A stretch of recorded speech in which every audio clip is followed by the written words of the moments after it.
Hello बच्चों, बहुत बहुत स्वागत है आपका अपने चैनल कक्षा गणित में। बच्चों, हम लोग त्रिकोणमिति आज स्टार्ट करने जा रहे हैं। एकदम नया चैप्टर है, बहुत ही महत्वपूर्ण चैप्टर है। जब तक आप पढ़ेंगे तब तक ये आपका पीछा नहीं छोड़ेगा, ऐसे मानो, ठीक है। हमेशा आपके साथ इर्द गिर्द घूमता रहेगा, चाहे आप फिजिक्स की बात करें, चाहे आप केमिस्ट्री की बात करें, या किसी आगे जाके किसी इंजीनियरिंग में आप एडमिशन लेंगे तो अभी आपको त्रिकोणमिति पीछा नहीं छोड़ेगी। तो आपको बड़े मन से पढ़ना है। हालांकि यहां पर इस चैप्टर का जैसा नाम है त्रिकोणमिति का परिचय, केवल आपको यहां से हमें केवल और केवल परिचय देना है। बहुत ज्यादा डीपली बातें आपके कोर्स के अंतर्गत नहीं है। यहां से जब जाएंगे आप इंटरमीडिएट में जाएंगे तो कुछ चीजें वहां मिलेंगी और फिर आगे बढ़ते बढ़ते आपको निरंतर कुछ ना कुछ आगे ऐड होता चला जाता है। जैसा कि आपको पता है कि जब हायर क्लासेस में आप जाते हैं तो कुछ नया उसी में ऐड करते जाते हैं। तो यहां से हमें बेसिक चीजें स्टार्ट करनी है, ठीक है बच्चों। नाम के ऊपर पहले जाएं, त्रिकोणमिति या ये कहें इंग्लिश में टिग्नोमेट्री। टिग्नोमेट्री का मतलब है तीन शब्दों को लेकर के ये टिग्नोमेट्री शब्द बना है। ट्राइगोनल और मेट्रोन, तीन शब्दों को लेकर के ये समावेश कर दिया गया है। ट्राई का मतलब होता है तीन, गोनल का मतलब भुजाएं, और मेट्रोन का मतलब मापना। तीन भुजाओं को मापने से संबंधित यहां पर आपको इस चैप्टर में सारी चीजें मिलेंगी। जाहिर सी बात है कि कोई तीन भुजाओं की जो आकृति होती है वो त्रिभुज होती है। त्रिभुज में तीन भुजाएं होती हैं और तीन कोण होते हैं, सीधी सीधी बात है ना। अच्छा, इससे हम करते क्या हैं बच्चों? कुछ बातें तो ऐसी हैं जो बड़े आसान से इससे हासिल हो जाती है। जैसे हम ये माने कि अपने एक जगह पर खड़े हैं और किसी बहुत ऊंची इमारत को देखते हैं, इमारत की चोटी को देखते हैं, और यहां से उस चोटी का कोण यदि हमें पता चल जाए, यहां से उस चोटी का कोण यदि हमें पता चल जाए और वो चोटी से हमारी दूरी, क्षैतिज दूरी कितनी है, अगर ये पता चल जाए तो निश्चित रूप से उस मीनार की हम ऊंचाई को ज्ञात कर सकते हैं। हम आपको यहां पर देखो चित्र से बता दें कि आपके पास मान लेते हैं कि ये आपका कोई एक ऊंचा मीनार है, ये देखो है ना, ये ऊंचा कोई मीनार है, और हम ये जमीन पर किसी बिंदु पर मान लेते हैं यहां पर है, यहां से, और यदि हम यहां से इस चोटी को देखें तो हमें एक ये कोण बनेगा, यहां से हमारी आंख के द्वारा यहां पर एक कोण बनेगा, और इस कोण की माप हम बड़े आराम से देखो कर सकते हैं। इस कोण की माप यहां से अगर ये क्षैतिज है और यहां से अगर हम निगाह लगाएं तो ये कोण हम मेजरमेंट कर सकते हैं यहीं नीचे बैठ के, है ना, इस कोण को माप सकते हैं। यदि ये कोण हमें पता चल जाए और ये इस मीनार के आधार से और इस बिंदु की दूरी जहां पर हम हैं उस दूरी की माप हम यहां कर लें, जमीन से तो कर सकते हैं भैया, हम यहां से यहां तक ऊपर चढ़ के इसकी ऊंचाई मापना हमारे लिए थोड़ी कठिन की बात है, लेकिन क्षैतिज दूरी तो ये हम बहुत अच्छे से ज्ञात कर सकते हैं, ये कोण भी ज्ञात कर सकते हैं। तो इसकी त्रिकोणमिति की मदद से इसकी हम ऊंचाई बहुत अच्छे से ज्ञात कर सकते हैं। आपका ये दैनिक जीवन में जो हमने बताया कि यहां पर हम इसका जो उपयोग करते हैं त्रिकोणमिति का, वो कुछ इस प्रकार से करते हैं कि जैसे हमें इसकी हाइट ज्ञात करनी हो, जबकि ये दूरी पता हो और ये कोण पता हो तो इसकी हाइट ज्ञात कर सकते हैं। इसी प्रकार से हम मान लो थोड़ी ऊंचाई पर बैठे हैं और ऊंचाई पर बैठे बैठे हम जमीन के किसी बिंदु को देखना चाहते हैं। इस प्रकार से मान लेते हैं कि यहां पर हम किसी ऊंची चोटी पर बैठे हैं, पर्वत श्रृंखला की ऊंची चोटी है, या मान लेते हैं कि आप किसी मीनार की चोटी पर बैठे हैं इस जगह पर, ठीक है, और यहां से बैठे बैठे जमीन के किसी बिंदु को आप देखना चाहते हैं, यहां से बैठे बैठे जमीन के किसी बिंदु को देखना चाहते हैं, यहां, है ना, ये आपका। तो अगर आपको ये ऊंचाई पता है, भाई हम ऊंचाई पे पहुंचे हैं तो निश्चित रूप से इसकी ऊंचाई तो हम माप सकते हैं, ऊंचाई माप सकते हैं, और यहां से इस कोण को भी हम माप सकते हैं कि किस कोण पर इस वस्तु को देख रहे हैं, ये कोण भी माप सकते हैं। तो यदि इस कोण की माप हमें पता हो, इसकी हाइट पता हो, तो ये वस्तु कितनी दूरी पर है, इस दूरी को हम यहां ज्ञात कर सकते हैं इस त्रिकोणमिति की मदद से। ये सब कुछ यूजेस हम यहां पर करने वाले हैं। त्रिकोणमिति की मदद से हम किसी भी वस्तु की हाइट ज्ञात कर सकते हैं, वो वस्तु हमसे कितनी दूरी पर है वो भी हम ज्ञात कर सकते हैं। तो यहां पर ये तो इसका यूजेज है। अब बात करते हैं अपने मुद्दे की। अब अपने मुद्दे की बात करते हैं, त्रिकोणमिति अनुपात क्या होता है, यहां से स्टार्टिंग करनी है। बच्चों त्रिकोणमिति अनुपात पढ़ाने से पहले आपको यह बता दें कि यहां पर त्रिकोणमिति का परिचय केवल देना है, तो केवल एक प्रकार के कोण की बात करेंगे जिसमें समकोण होता है, एक कोण समकोण होता है, ऐसे त्रिभुज की बात करेंगे। उसमें ही हमें एक ऐसे त्रिभुज की यहां पर कल्पना कर लेते हैं कि जिसका एक कोण 90 अंश है, तो ये कोण आपका निश्चित रूप से समकोणीय त्रिभुज कहलाएगा। ठीक है, ये कोण कैसा कहलाएगा, ये त्रिभुज कैसा कहलाएगा, समकोणीय त्रिभुज, जिसका एक कोण समकोण होता है, ऐसा त्रिभुज समकोणीय त्रिभुज कहलाता है। इस पर नाम इस प्रकार डाल दें ABC। ठीक है, अब इस कोण की बातें, सारी बातें पहले समझते हैं, बाद में त्रिकोणमिति अनुपात की बात करेंगे।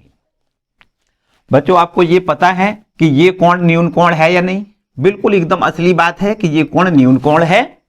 ये कोण आपका 90 है। याद रखिए यहां पर 3 भुजाएं होती हैं, इन तीनों भुजाओं के नाम है, क्या क्या नाम है, 90 अंश के सामने वाली जो भुजा होती है उसका नाम कर्ण होता है। ये तो आप बहुत अच्छे से जान लें, 90 अंश के सामने वाली जो भुजा होती है उसको क्या कहते हैं, कर्ण कहते हैं। ठीक है, इसके बाद एक जो कोण दिखाई दे रहा है, ये वाला कोण देखो, ये हमने ए, जिस पर नाम ए दिया है, अगर इसको कोण को भी हम कुछ और नाम दूसरा दे दें, इसको मान लेते हैं थीटा, ये नाम है ना। तो इस कोण के सापेक्ष, इस कोण के सापेक्ष यहां पर हम निष्पत्तियां निकालेंगे। तो इस कोण के सामने वाली भुजा को याद रखना है आपको, ये लंब होता है। कोण के सामने वाली भुजा क्या होती है, लंब होती है। ठीक है, और जहां पर ये कोण बनता है, इसको हम क्या कहते हैं, इसको हम आधार कहते हैं। क्या कहते हैं, आधार। ठीक है, जो कोण बनता है, जहां पर कोण बनता है वो आधार है। कोण के सामने वाली भुजा लंब होती है। देखो कोई ये जरूरी नहीं है कि नीचे आपको यहां पर ही आधार लिखना है, हम आपको यहां एक दूसरा चित्र बना दें, बिल्कुल यही देखो ध्यान दें, इस तरीके से। यहां पर ये ए बिंदु है, यहां बी बिंदु है, यहां पर सी बिंदु है, और यहां पर ये कोण आपका थीटा ना होके इस कोण को अगर थीटा बना दे, ध्यान से समझना है, अगर इस कोण को थीटा बना दे, तो इस कोण के सापेक्ष अगर बात करें तो यहां पर देखो ये कोण थीटा है, तो थीटा के सामने वाली भुजा को हम क्या कहते हैं, थीटा के सामने वाली भुजा को लंब कहते हैं। इसको देखो लंब कहेंगे। ठीक है, और 90 अंश के सामने वाली भुजा को क्या कहते हैं, ये 90 अंश का कोण है, 90 अंश के सामने वाली भुजा को हम कर्ण कहते हैं। तो ये भुजा हमारी कर्ण हो जाएगी, ये लंब हो जाएगा, ये कर्ण हो जाएगा। और इसके बाद में जहां पर कोण बनता है, कोण बनने वाली भुजा को क्या कहते हैं, संलग्न भुजा। कोण की ये संलग्न है ना, इसी ने तो इन्हीं दोनों ने तो ये कोण बनाया है, इसलिए इस भुजा को हम क्या कहेंगे, आधार कहेंगे। देखो यहां पर ये उल्टी सी बात नहीं हो गई, चित्र तो वही है, यहां आधार पहले ये था, अब इसमें आधार देखो ये हो गया, वही बिल्कुल नाम है, वो ABC त्रिभुज यहां है, ABC त्रिभुज यहां है। लेकिन यदि आप कोण इसकी बात करें तो इस कोण के सापेक्ष ये लंब हो जाएगा, ये कर्ण डेफिनेट रहेगा, कर्ण बदलता नहीं है, केवल आधार बदल सकते हैं। कोण के सापेक्ष यदि कोण यहां है तो उसके सामने की भुजा लंब कहलाएगी, जहां कोण बनता है उसको आधार कहते हैं, 90 अंश के सामने वाली भुजा कर्ण होती है। ठीक है, यहां अगर कोण यहां बन गया तो इसके सामने वाली ये भुजा है, इसको लंब कहेंगे। कर्ण हमेशा 90 के सामने की भुजा होती है, और जहां पर ये कोण बनता है वो आपकी संलग्न भुजा आधार कहलाती है। ठीक है, इतनी बात आपको याद रखनी है, कौन भुजा लंब है, कौन कर्ण है और कौन आधार है। ठीक है, इतनी बात। अच्छा, अगर ये सब कुछ बातें आपको समझ में आई तो अब आपको आगे की थोड़ी और बातें समझनी है, कुछ और देखो आगे की बातें समझनी है। देखिए निष्पत्तियां, त्रिकोणमिति निष्पत्तियों की बात करें तो आपको कुछ बातें सीधी डायरेक्ट याद रखनी है, कुछ नाम याद रखने हैं, जैसे एक साइन थीटा।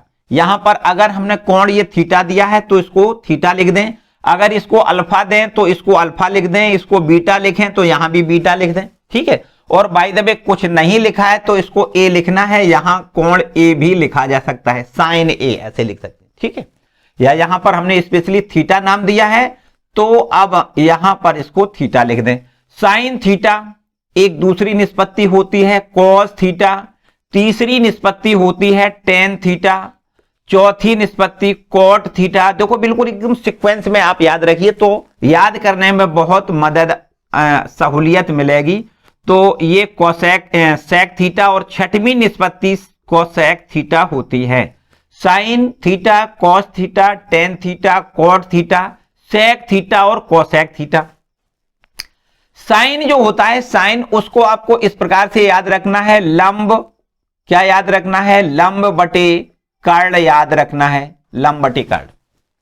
कॉस बराबर याद रखना है आधार बटे कर्ण होता है, क्या होता है, आधार बटे कर्ण। कॉस बराबर आधार बटे कर्ण होता है। टेन बराबर क्या होता है, लंब बटे आधार होता है, लंब बटे यहां आधार लिखना है, ठीक है, लंब बटे आधार लिखना है। देखो बच्चों एक बात बता दें, इनके याद करने का भी एक ट्रिक है, एक छोटा सा ट्रिक। देखो इसको याद रखना है, एक शब्द आपको याद रखना है लाल और अपोन में यहां लिख दें कक्का, ठीक, लाल और ऊपर है देखो LAL और नीचे है KKA। इसके लिखने का क्या मतलब है, याद करने का ट्रिक है, बाकी फॉर्मूला नहीं है। नहीं तो सोचो आप ये फॉर्मूला है कोई, याद करने का एक ट्रिक है। इसको कैसे याद रख सकते हो, देखो L का मतलब है, L का मतलब है लंब, L का क्या मतलब है, लंब। A का क्या मतलब है, A का मतलब है आधार, A का क्या मतलब है, आधार। और L का क्या मतलब है, ये तो वही बात है, L का मतलब लंब, L का मतलब लंब है। ये लंब है, आधार है, ये लंब है। नीचे क्या है, इसको क्या कहोगे, K मानी कर्ण, ये भी K लिखा है, इसको भी कर्ण कहोगे। और इसको भी हम A लिखा है, इसको हम आधार कहेंगे। A मानी क्या कहेंगे, इसको आधार कहेंगे। अब देखो ध्यान दें, हमने बताया कि इसको सीरियल से याद रखना है, पहले साइन फिर कॉस फिर टेन। तो अब अगर L बटे K की बात कर दें, यहां से देखो L बटे K यहां पर लिखा है पहले नंबर पे, L बटे K, L मानी लंब और K मानी कर्ण, लंब बटे कर्ण साइन थीटा होता है, साइन थीटा।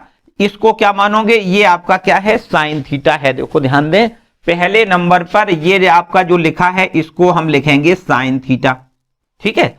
दूसरे नंबर पे क्या लिखा है, देखो ध्यान दें, ये आधार बटे कर्ण लिखा है, क्या लिखा है दूसरे नंबर पर, आधार बटे कर्ण। इसको हम कॉस याद रखेंगे, आधार बटे कर्ण मानी कॉस याद रखेंगे। तीसरे नंबर पर देखो क्या लिखा है, लंब बटे L बटे A है ना, तो L मानी लंब, लंब बटे आधार लिखा है। लंब बटे आधार का मतलब इसको याद रखना है, इसको टेन लिखना है, क्या याद रखना है, टेन। पहली निष्पत्ति साइन, दूसरी निष्पत्ति कॉस और तीसरी निष्पत्ति टेन याद रखनी है, ठीक है। रियलिटी में होता यह है कि तीन निष्पत्तियां A sign theta, cos theta, tan theta हैं, और तीन ही निष्पत्तियां जो है वो इसकी जस्ट व्युत्क्रम है, उल्टी हैं। हम ये ऐसा याद रख सकते हैं कि जो टेन निष्पत्ति है उसका उल्टा कर दें तो हमें कॉट मिल जाएगा। टेन का व्युत्क्रम कॉट होता है।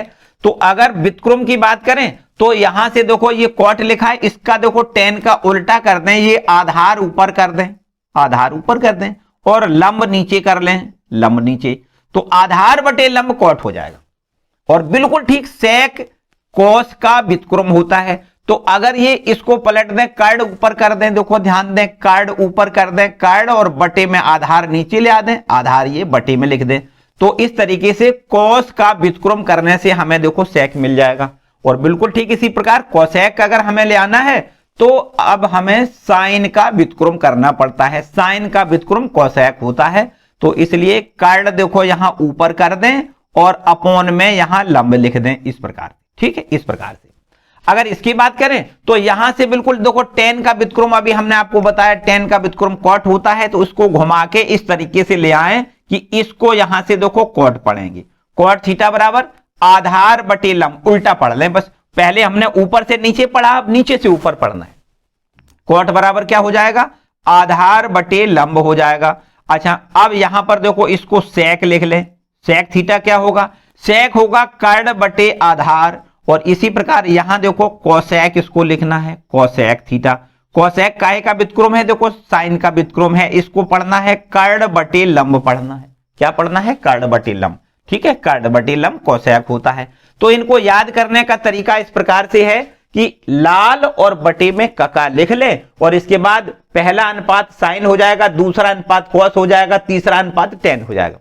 और इसके बाद फिर व्युत्क्रम कर दें तो ये tan का व्युत्क्रम कर दें तो cot मिल जाएगा, और ये cos का व्युत्क्रम कर दें तो sec मिल जाएगा, और इसी प्रकार sin का व्युत्क्रम हम इस प्रकार पढ़ दें कि कर्ण बटे लंब तो हमें cosec मिल जाएगा। ठीक है, तो हम उल्टा करके अगर पढ़ दें तो ये cot sec cosec की वैल्यू मिल जाएगी, और अगर ऊपर से नीचे तो sin cos tan की वैल्यू मिल जाएगी। तो इस तरीके से इनको याद करने का ये जुगाड़ है, ट्रिक है, इसको भी आपको याद रखना है। ठीक है, मेरे ख्याल से अगर आपने इतनी बातें याद कर ली तो पहली एक्सरसाइज बिल्कुल एकदम हलवा तरीके से आपको कंप्लीट होने वाली है। यहां पर कभी कभी ऐसा होगा कि मान लेते हैं कि ये आपका समकोणीय त्रिभुज पर आधारित त्रिकोणमिति है आपकी, जैसा कि हमने बताया कि समकोणीय त्रिभुज पर आधारित आपकी त्रिकोणमिति है। इसमें कोई तीन भुजाएं त्रिभुज की होती हैं, इसमें से दो भुजाएं दी जा सकती हैं। एक भुजा आपसे जरूरत के अनुसार निकालनी पड़ सकती है, तो हम बहुत अच्छे से तीसरी भुजा को ज्ञात कर सकते हैं काय की मदद से, पाइथागोरस प्रमेय की मदद से। मान लेते हैं थोड़ी देर के लिए ये हमें कोई एक त्रिभुज, समकोणीय त्रिभुज है जिसका नाम है ABC, और यहां पर मान लेते हैं दो कोई भुजाएं दी गई, एक भुजा यहां पर 4 दी गई है, एक भुजा 3 दी गई है। तो अब हमसे कोई कहता है कि तीसरी भुजा बताओ, तो देखो पाइथागोरस प्रमेय से हम बहुत अच्छे से इस भुजा को निकाल सकते हैं। क्या होता है, कर्ण वर्ग बराबर होता है शेष दोनों भुजाओं के वर्गों के योग के बराबर होता है। तो यहां पर हम लिख सकते हैं 3 का स्क्वायर प्लस 4 का स्क्वायर, है ना। कर्ण का स्क्वायर मतलब कर्ण का वर्ग शेष दोनों भुजाओं के वर्गों के योग के बराबर होता है। या इसको ऐसे सूत्र के रूप में याद कर सकते हैं कि कर्ण वर्ग बराबर लंब वर्ग प्लस आधार वर्ग, ऐसे भी याद कर सकते हैं। ठीक है, तो इस तरीके से इस भुजा की माप यहां मिल जाएगी। 3 का स्क्वायर 9, 4 का स्क्वायर 16, दोनों का योग कर दें 25, और इसका स्क्वायर रूट हमें 5 मिल जाएगा। तो यहां से ये 5 इकाई दूरी, इसकी कर्ण की माप 5 इकाई मिल जाएगी। ठीक है, तो अब हम बड़े आराम से इस त्रिभुज के लिए सारी निष्पत्तियां ज्ञात कर सकते हैं, चाहे हमसे कोई साइन ए की वैल्यू पूछ दे, चाहे हमसे कोई कॉस ए की वैल्यू पूछ दे, अथवा टेन ए की वैल्यू पूछ दे, ये सारी वैल्यूज हम यहां से ज्ञात कर सकते हैं। थोड़ी देर के लिए आपसे कोई ये पूछ दे कि बताओ साइन ए की वैल्यू कितनी होगी, इस वाले त्रिभुज में बता दो साइन ए की वैल्यू कितनी होगी, तो भैया आपको ऐसा बता देना है कि कोण ए की बात करी जा रही है, कोण ए के सामने वाला ये देखो लंब हो जाएगा, है ना, ये लंब हो जाएगा, और ये आधार हो जाएगा। ये संलग्न भुजा है ना, कोण से जो संलग्न भुजा हो वो आधार होती है, और 90 अंश के सामने वाली भुजा को हम कर्ण कहते हैं, हमें ये बहुत अच्छे से पता है। अब साइन निष्पत्ति होती क्या है, देखो लाल बटे कका के अनुसार L बटे के होती है। क्या होती है, L बटे के होती है। तो यहां से L बटे के अनुसार L की वैल्यू मतलब लंब की वैल्यू यहां लिख दें 4, और कर्ण की वैल्यू हम लिख दें 5। तो बड़े आराम से देखो साइन ए की वैल्यू निकल के आ गई कि नहीं भाई, साइन ए की वैल्यू निकल के आ गई। भाई दबे हमें इसी में टेन ए की वैल्यू पूछी जाए, क्या पूछी जाए, टेन ए की वैल्यू, तो भैया इसको भी हम बता सकते हैं। टेन ए बराबर देखो यहां से आ जाओ, टेन बराबर ये देखो निष्पत्ति है L बटे ए लिखनी है, क्या लिखना है, लंब बटे आधार लिखना है। अब यहां से लंब की वैल्यू यहां आप देख सकते हो 4 है, और आधार की वैल्यू 3 है, तो टेन ए की वैल्यू 4 बटे 3 हो जाएगी। बिल्कुल क्लियर बच्चों, यहां पर थोड़ी सी कंफ्यूजन आप लोग कभी कर सकते हो, उसको भी बताएंगे। यहीं पर इसी प्रश्न में देखते हैं, अगर आपसे कोई पूछता है कि साइन सी की वैल्यू बताओ, अगर आपसे कोई पूछता है साइन सी की वैल्यू बता दो, तो भैया साइन सी का मतलब ये देखो सी कोण है ना। अब बात इस कोण की हो रही है, तो इस कोण के सामने वाली भुजा को अब हम लंब कहेंगे, ये भुजा हमारी लंब हो जाएगी। इसको याद करना है, नोटिस कर लो कि अगर साइन सी की वैल्यू आपसे कोई पूछता है तो यहां पर सी कोण की बात करी जा रही है, सी के सामने वाली भुजा को क्या कहते हैं, लंब कहते हैं। तो आपसे कोई कहता है साइन सी की वैल्यू बताएं, तो सूत्र तो वही लिखना है लंब बटे कर्ण, लेकिन लंब वाली भुजा बदल जाएगी, लंब वाली भुजा ए बी हो जाएगी, कर्ण कभी नहीं बदलता है, ए सी ज्यों का त्यों रहेगा। तो आपको यहां 3 बटे 5 लिखना होगा, ये 3 है ये 5 है, तो 3 बटे 5 साइन सी की वैल्यू हमें कितनी मिलेगी, 3 बटे 5। क्लियर बात है, ठीक है। अगर इसी प्रश्न में कोई आपसे कॉस सी की वैल्यू पूछता है, इसी प्रश्न में अगर आपसे कोई कॉस सी की वैल्यू पूछता है, तो क्या बताओगे, कॉस सी की वैल्यू देखो वही बात है, सी कोण की बात करी जा रही है, सी कोण के सामने वाला कोण सामने वाली भुजा को क्या कहेंगे? लंब कहेंगे। ये पक्की बात है, ये आपके लंब है।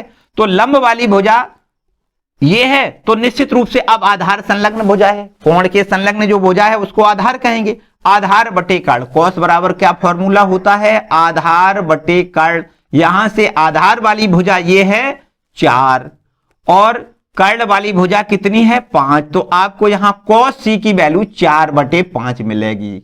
इतनी बात क्लियर है? मेरे ख्याल से अगर आपने ये सब कुछ क्लियर कर लिया है तो एक्सरसाइज एकदम हल हुआ, एकदम ठीक है। बड़े आराम से आप इसको कंप्लीट कर सकते हो। आइए एक्सरसाइज के क्वेश्चन करते हैं। चलो एक्सरसाइज पर आते हैं।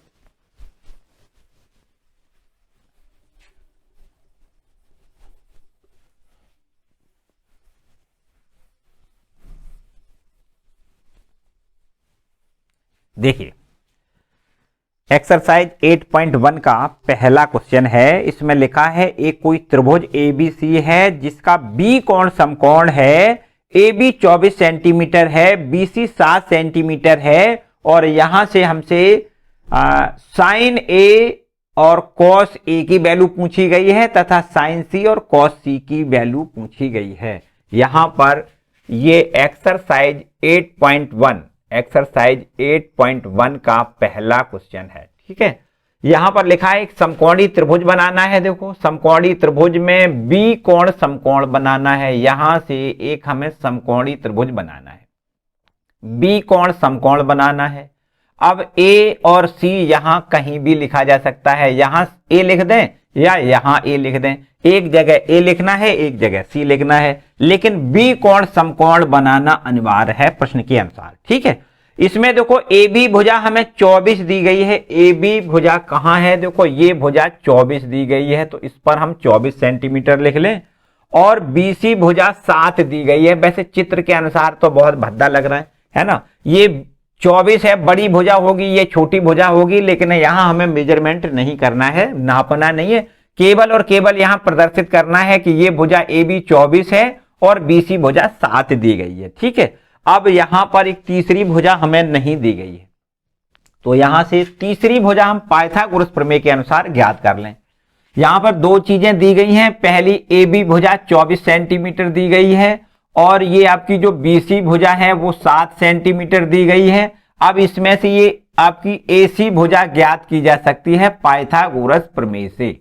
पाइथागोरस प्रमेय से, पाइथागोरस प्रमेय के अनुसार कर्ण का जो वर्ग होता है वो अन्य दोनों भुजाओं के वर्गों के योग के बराबर होता है। मतलब ए बी का स्क्वायर प्लस बी सी का स्क्वायर होता है, ठीक है। ये कर्ण है, इसका स्क्वायर। ए बी का मतलब 24, यहां 24 का स्क्वायर लिख दें। बी सी का मतलब 7, यहां 7 का स्क्वायर लिख दें, ठीक है।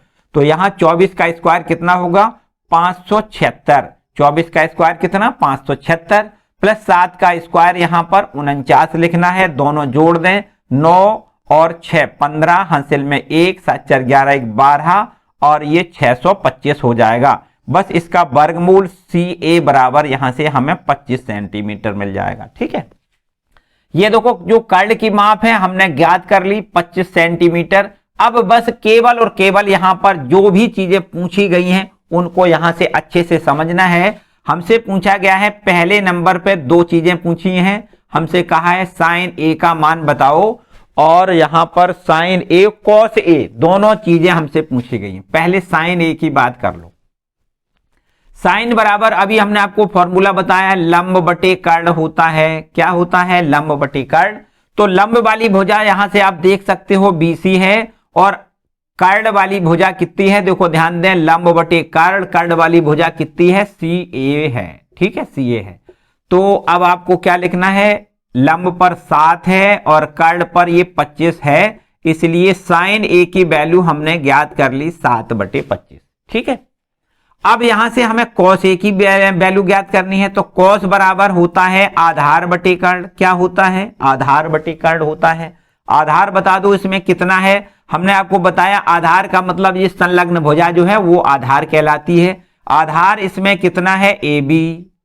कर्ण कितना है? कर्ण आपका ये ए सी या सी ए कुछ भी लिखा जा सकता है, एक ही बात है, ठीक है। ए बी भुजा यहां 24 लिख दें और सी ए भुजा को यहां 25 लिख दें। तो ये हमारे पास cos A का मान ज्ञात हो गया, ये देखो sin A का मान ज्ञात हो गया। अब दो बातें यहां और पूछी गई हैं, देखो हमसे sin C की वैल्यू और पूछी गई है, तो बता दो sin C कितना होगा। देखो अब यहां C कोण की बात करी जा रही है, तो C कोण तो ये है, अगर ये कोण C है तो इसके सामने वाली ये भुजा लंब हो जाएगी। वैसे साइन का फॉर्मूला वही लिखना है लंब बटे कर्ण, लेकिन लंब और आधार वाली भुजाएं यहां बदल जाएंगी, ठीक है। साइन बराबर लंब बटे कर्ण, लंब कितना हो जाएगा, लंब वाली भुजा AB हो जाएगी और कर्ण वाली भुजा बदलती नहीं है, AC तो वही रहेगी, ठीक है। तो यहां आपको लिखना है लंब 24 लिखना है और बटे में यहां 25 लिखना है। ये देखिए साइन C की वैल्यू, ठीक है। और इसी प्रकार यहां से अगर हमें cos A की वैल्यू निकालनी हो, C वाला कौन है तो C के संदो को C वाला ये कौन है तो इसकी संलग्न भुजा, इसको आधार कहा जाएगा। फॉर्मूला वही है, आधार बटे कर्ण लिखना है, लेकिन आधार को BC लिखना है। आधार को कितना लिखना है, BC, और कर्ण आपका वही AC रहेगा। तो यहां से देखो 7 बटे यहां 25 cos C की वैल्यू मिल गई। cos C बराबर कितना हो गया, 7 बटे 25, ठीक है। तो इस तरीके से यहां देखो समझना है आपको कि कौन भुजा कब बदलेगी। यहां पर अगर इस कोण को लिया जाएगा तो इसके सामने वाली भुजा हमेशा इसको लंब माना जाएगा, इसको आधार माना जाएगा, कर्ण ये हो जाएगा। यदि इस कोण की बात करी जाए, इस कोण के लिए लंब ये होगा, आधार ये होगा, कर्ण ये होगा। बस इतनी बातें आपको याद रखनी है, बाकी तो सब कुछ बिल्कुल एकदम हलवा है ना। नोट कर लें, पहला क्वेश्चन है ये। इसके बाद देखो यहां पर दूसरे प्रश्न के लिए एक आकृति बनी हुई है, दूसरा प्रश्न है ना, इसको रब कर लेते हैं। क्वेश्चन नंबर दूसरे के ऊपर आते हैं। देखो दूसरे प्रश्न में आकृति बनी है, यहां पर अब हमें जो त्रिभुज है उसको अपने तरफ से कुछ भी नहीं करना है, अपने तरफ से नहीं बनाना है, बल्कि यहां पर इस प्रकार से एक त्रिभुज बना हुआ है। देखो त्रिभुज ये बना हुआ है और इस त्रिभुज में इस प्रकार से, ये देखो इस प्रकार से त्रिभुज बना है। इसका नाम इस प्रकार से है कि ये वाला Q कोण समकोण है और ये यहां पर R है और ये यहां पर देखो P दिया गया है, ठीक है। इस भुजा की माप 13 सेंटीमीटर दी गई है, इस भुजा की माप 12 सेंटीमीटर दी गई है और हमसे कुछ बातें पूछी गई हैं। देखो क्या क्या मान यहां पर पूछा गया है। हमसे कहा गया है tan P minus cot R, tan P minus cot R की वैल्यू बताओ, tan P minus cot R का मान बताओ। तो बच्चों बड़े आराम से हम पहले tan P की वैल्यू ज्ञात करेंगे, इसके बाद में cot R की वैल्यू ज्ञात करेंगे, दोनों को घटा देंगे, आंसर आ जाएगा, सीधी बात है। तो यहां से हम tan P की वैल्यू ज्ञात करें, उसके लिए हमें क्या करना है, उसके लिए क्या करना है, यहां पर देखो दो भुजाएं तो दी गई हैं, तीसरी भुजा पता ही नहीं है। तो हम पहले इस भुजा को ज्ञात करेंगे, पहले इस भुजा को ज्ञात करेंगे पाइथागोरस प्रमेय से। तो यहां लिख दें समकोणी त्रिभुज PQR में पाइथागोरस प्रमेय लगा दें। पाइथागोरस प्रमेय से, तो पाइथागोरस प्रमेय के अनुसार हम जानते हैं कि जो कर्ण होता है उसका स्क्वायर कर्ण कितना है, देखो PR है। तो यहां लिख सकते हैं PR का स्क्वायर बराबर PQ का स्क्वायर प्लस QR का स्क्वायर। देखो ऐसा लिख सकते हैं, कर्ण का वर्ग बराबर लंब का वर्ग प्लस आधार का वर्ग, ठीक है। कर्ण का वर्ग शेष दोनों भुजाओं के वर्गों के योग के बराबर होता है। यहां पर हमें ये QR वाली भुजा ज्ञात करनी है, तो QR वर्ग बराबर कितना हो जाएगा, इसको इधर ले आए, यहां से देखिए QR स्क्वायर बराबर हमें इतना मिलेगा, देखो PR square minus PQ square मिलेगा, ठीक है कि नहीं। P यहां पर QR इसका स्क्वायर बराबर कर्ण में से, कर्ण के स्क्वायर में से ये लंब का स्क्वायर हमें घटाना पड़ेगा। तो यहां हम लिख देते हैं, देखो PR की वैल्यू है 13, 13 का स्क्वायर माइनस में 12 का स्क्वायर, ठीक है। तो 13 का स्क्वायर 13 169 होता है और 12 का स्क्वायर 144 होता है, दोनों का अंतर हमें यहाँ 25 मिल जाएगा और इसका स्क्वायर रूट QR बराबर कितना 5 सेंटीमीटर हो जाएगा, ठीक है। यहां पर हमने ये तीसरी भुजा 5 सेंटीमीटर ज्ञात कर ली।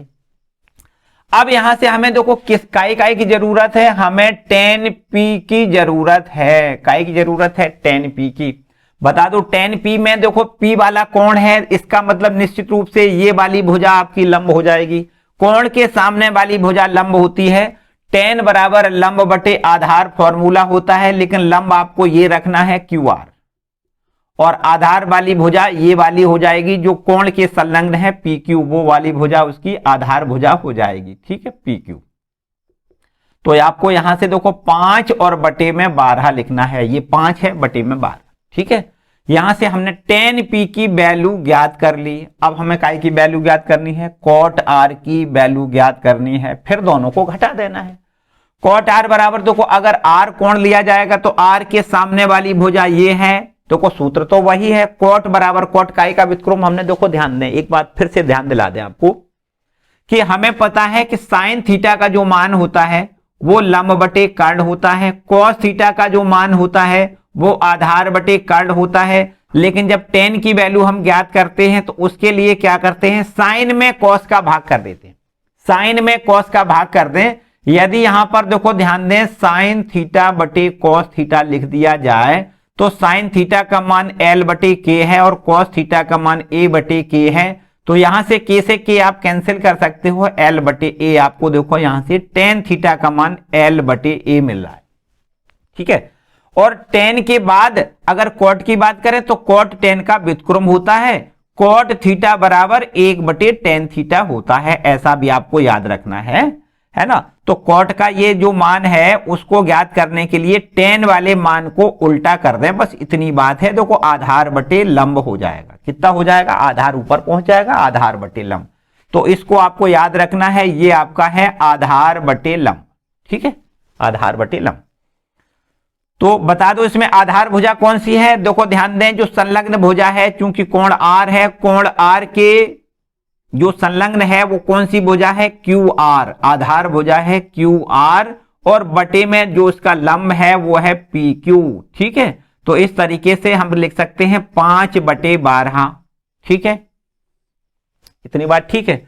cot R की वैल्यू हमने 5 बटे 12 निकाली, tan P की वैल्यू 5 बटे 12 निकाली। अब क्या अंतर तो आपको बिल्कुल एकदम स्पष्ट दिखाई देने लगा होगा कि tan P minus cot R बराबर कितना होगा, cot R बराबर कितना होगा, देखो ध्यान दें tan P की वैल्यू है 5 बटे 12 और cot R की वैल्यू 5 बटे 12, तो इसका मतलब आंसर 0 आएगा।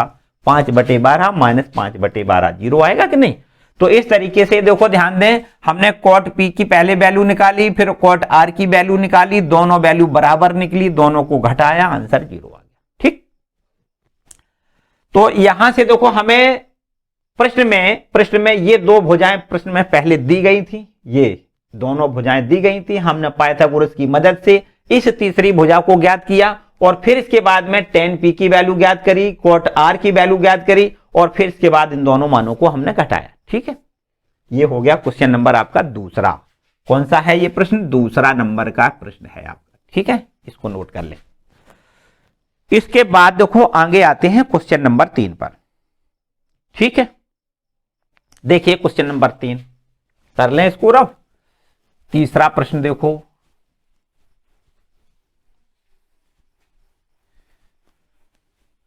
देखिए तीसरा प्रश्न क्या है।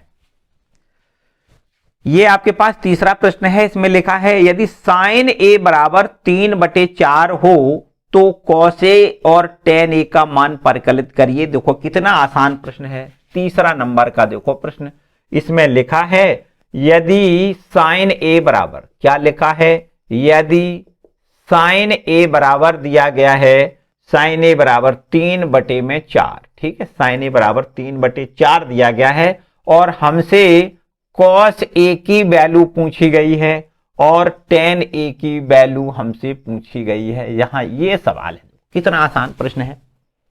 देखो बच्चों, यहां से अगर साइन A की माप दी गई है 3 बटे 4, तो निश्चित रूप से आप ऐसे देखो एक चित्र बना लो। पहले यहां से एक त्रिभुज बना लें और इस समकोणी त्रिभुज में यहां A लिख लें, B यहां लिख लें, C यहां लिख लें। ठीक है, अगर हमने यहां पर A लिखा है इसका मतलब ये संलग्न कोण की संलग्न भुजा ये हो गई, इसको आधार कहोगे, ये पक्की बात है। ठीक है, ये आधार हो गया और जब ये कोण ये A है तो इसके सामने वाला ये लंब कहलाएगा और ये आपका 90 अंश के सामने वाली कर्ण होती है।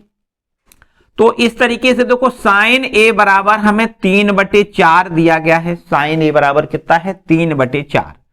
तो अब बता दो साइन बराबर वैसे होता क्या है, लंब बटे कर्ण होता है।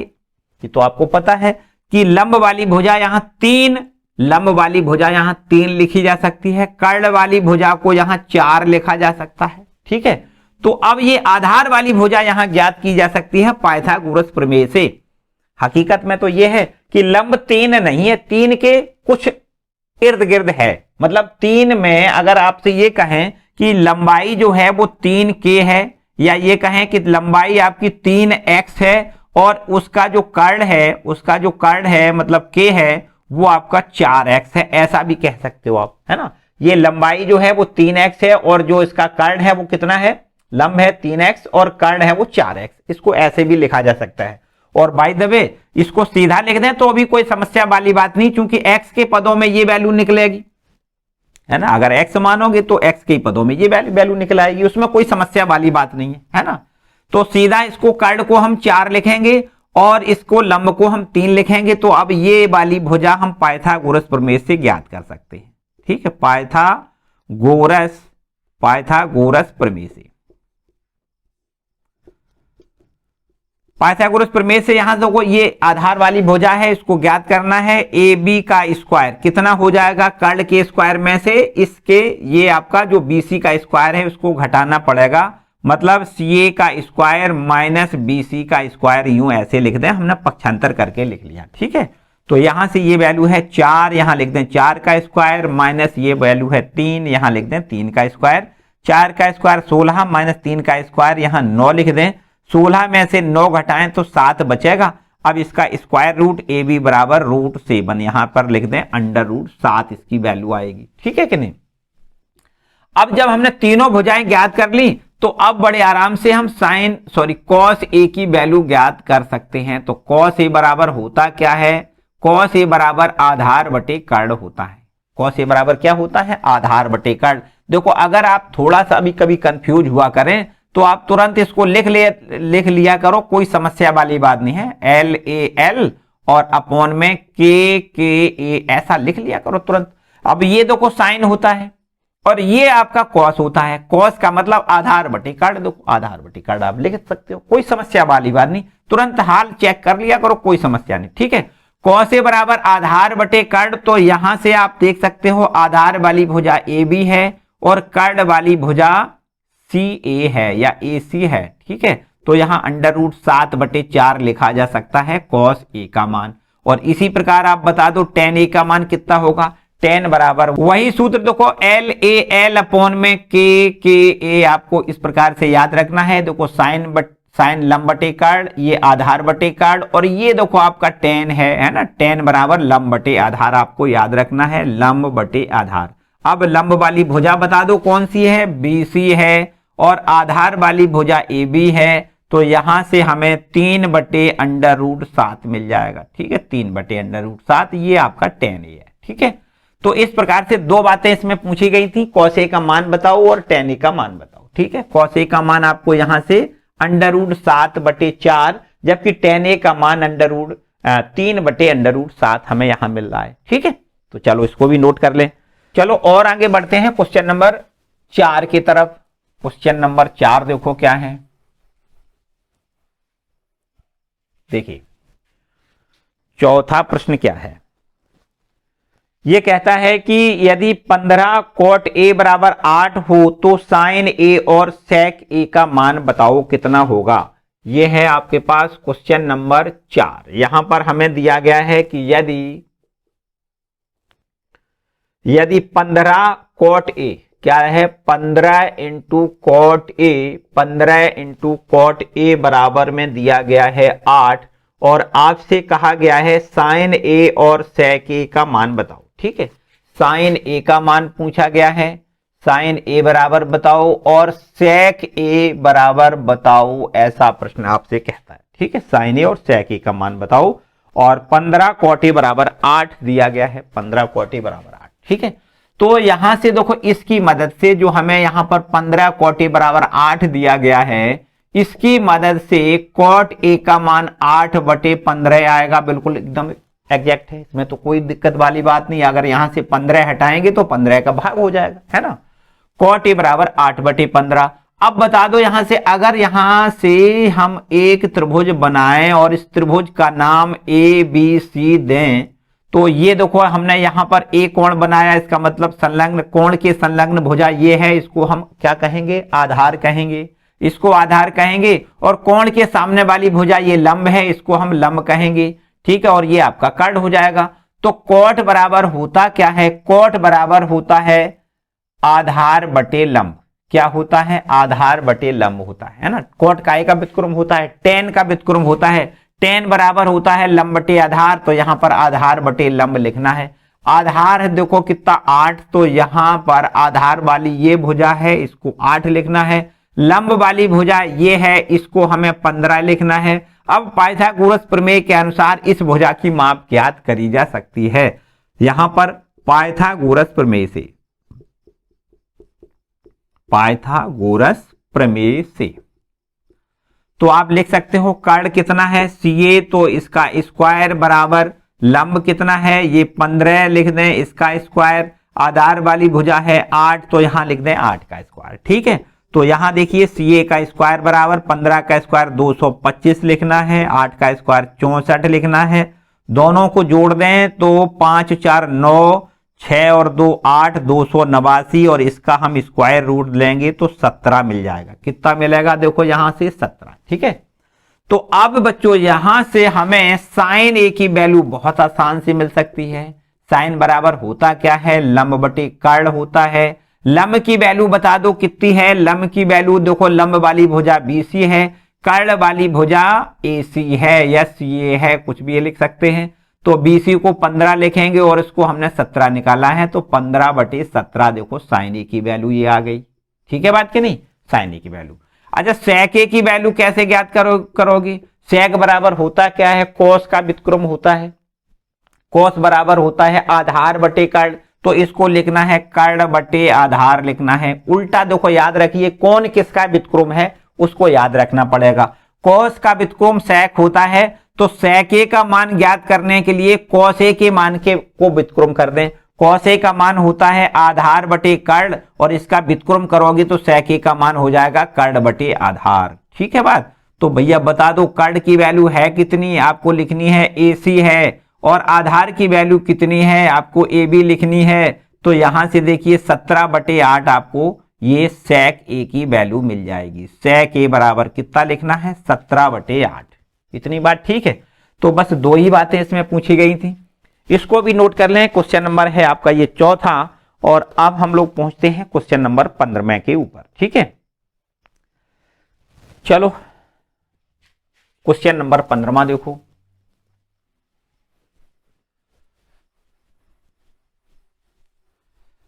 देखिए 15वां प्रश्न क्या है, ये आपके पास 15वां प्रश्न में लिखा हुआ है, सॉरी 15वां नहीं 5वां है ना, 5वां प्रश्न लिखा हुआ है। 5वां प्रश्न है जिसमें कहता है सेक थीटा का मान 13 बटे 12 है। सेक थीटा बराबर कितना है, 13 बटे 12 है। और आपसे पूछा गया है अन्य सभी त्रिकोणमितीय अनुपात बताओ। तो बच्चों अभी हमने आपको बताया त्रिकोणमितीय अनुपात 6 होते हैं, जिसमें साइन थीटा होता है 1 अनुपात, दूसरा कॉस थीटा का मान होता है, ये भी आपसे पूछा गया है। साइन थीटा का मान ये भी आपसे पूछा गया है, और टेन थीटा है ये भी आपसे पूछा गया है, और आपका कॉट थीटा है वो भी आपसे पूछा गया है, और आपका ये कोसेक थीटा है उसका भी मान आपसे पूछा गया है। जबकि सेक थीटा का मान 13 बटे 12 हमें दिया गया है। 5 निष्पत्तियां शेष और बची, उनकी वैल्यू हमें ज्ञात करनी है, ठीक है। शेष 5 निष्पत्तियों की वैल्यू हमें पूछी गई है। तो आइए बड़े आराम से यहां से देखो, सेक थीटा की वैल्यू यहां से हमें दी गई है। इसकी मदद से पहले हमें तीनों भुजाओं को ज्ञात करना पड़ेगा, तीनों भुजाओं को ज्ञात करना पड़ेगा, ठीक है। तो यहां से देखिए आपके पास ये कोई समकोणी त्रिभुज है, इसमें ये वाला कोण समकोण बना दें, और इसका नाम ABC यहां कुछ लिख सकते हो, ठीक है।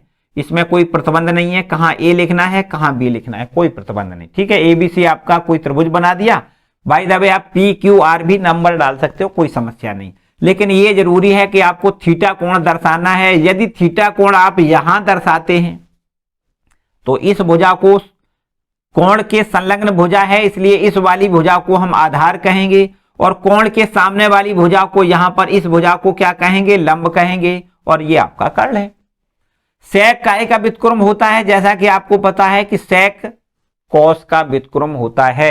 कॉस बराबर होता है आधार बटे कर्ण, तो यहां इसका व्युत्क्रम करना है आपको, कर्ण बटे आधार लिखना है। देखो इसको याद रखना है भैया, अगर ये भूल गए तो सारी व्यवस्था भूल जाएगी। लेकिन याद रखने का तरीका भी तो आपको पता है कि आप अगर आपको कोई समस्या जरा भी लगे तो आप तुरंत लाल बटे कका बस लिख दो, उसमें क्या समस्या है। देखो ध्यान दें, हमें सेक निकालना है, कॉस का व्युत्क्रम करना है। ये आपका देखो कॉस है, ये क्या है, आधार बटे कर्ण कॉस होता है। बस इसका व्युत्क्रम कर दें, सेक मिल जाएगा, कर्ण बटे आधार कर दें, कर्ण बटे आधार सेक हो जाएगा। ठीक है, तो आपको यहां से दिखाई देने लग गया कर्ण की वैल्यू 13 है, आधार की वैल्यू यहां से हमें देखो 12 लिखनी है। ठीक, अब इस लंब की वैल्यू निकाल सकते हैं। क्या निकाल लें, लंब की वैल्यू।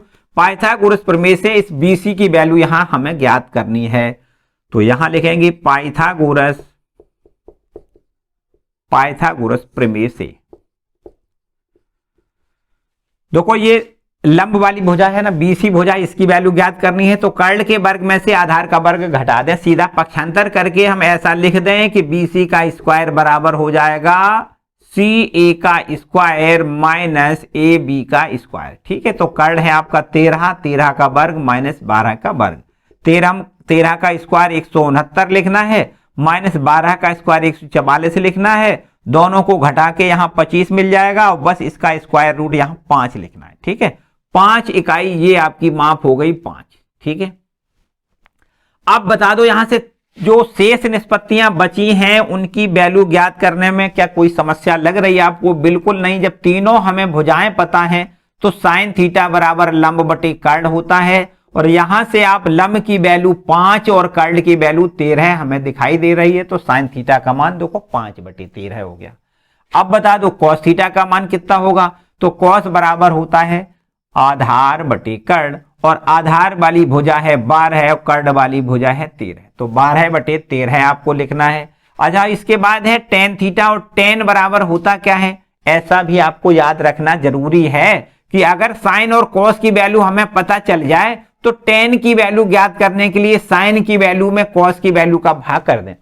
साइन थीटा बटे कॉस थीटा बराबर टेन थीटा होता है, तो यदि हम भाग कर दें तो यहां से देखो 13 से 13 कट जाएगा, 5 बटे 12 हो जाएगी, या सूत्र से निकालें तो अभी 5 बटे 12 ही निकलेगी। टेन थीटा बराबर लंब बटे आधार होता है, और लंब की वैल्यू आप यहां से देख सकते हो, देखो 5 है, और ये आधार की वैल्यू यहां से 12 है, तो देखो इस सूत्र से भी वही वैल्यू है ना, 5 बटे 12। अब टेन का व्युत्क्रम कर दें, कॉट मिल जाएगा। अगर हम सीधा लिखना चाहें तो कॉट थीटा का मान निकालो, तो कैसे निकाल सकते हो, टेन वाली वैल्यू को व्युत्क्रम करना है, यह सूत्र वही है। टेन का जो सूत्र है उसको उल्टा करके लिख दें, A बटे L लिख दें, आधार बटे लंब लिख दें, क्योंकि पहले लंब बटे आधार, तो टेन का मान लंब बटे आधार है, तो कॉट का मान आधार बटे लंब हो जाएगा। कितना हो जाएगा, आधार बटे लंब। अब आप यहां से देख सकते हो ये आधार है और ये आपका लंब है 5। ठीक, वही बात है, देखो हमने बताया कि टेन के मान को व्युत्क्रम कर दें, 5 बटे 12 है, कॉट का मान 12 बटे 5 हो जाएगा, उल्टा करना है बस। ठीक है, तो इसके बाद एक निष्पत्ति और कोसेक थीटा की वैल्यू ज्ञात करनी है। कोसेक काय का व्युत्क्रम होता है साइन का, जो साइन की वैल्यू है उसको हम उल्टा करके लिख दें, ये 5 बटे 13 है, तो इसकी वैल्यू हमें 13 बटे 5 मिल जाएगी। ठीक है, या देखो कोसेक का मान क्या होता है, कोसेक थीटा बराबर होता है कर्ण बटे लंब, मतलब लंब बटे कर्ण का व्युत्क्रम कर्ण बटे लंब लिख दें। तो यहां से देखिए कर्ण की वैल्यू कितनी है, आपको 13 लिखनी है, और जो लंब है वो आपको 5 लिखना है, तो 13 बटे 5 ये आपकी कोसेक थीटा की वैल्यू हो गई। कॉट थीटा की वैल्यू 12 बटे 5 हो गई, टेन थीटा की 5 बटे 12 हो गई, कॉस थीटा की वैल्यू 12 बटे 13 हो गई, और इसी प्रकार साइन थीटा की वैल्यू 5 बटे 13 हो गई। तो देखो पांचों निष्पत्तियां आपकी ये हो गई।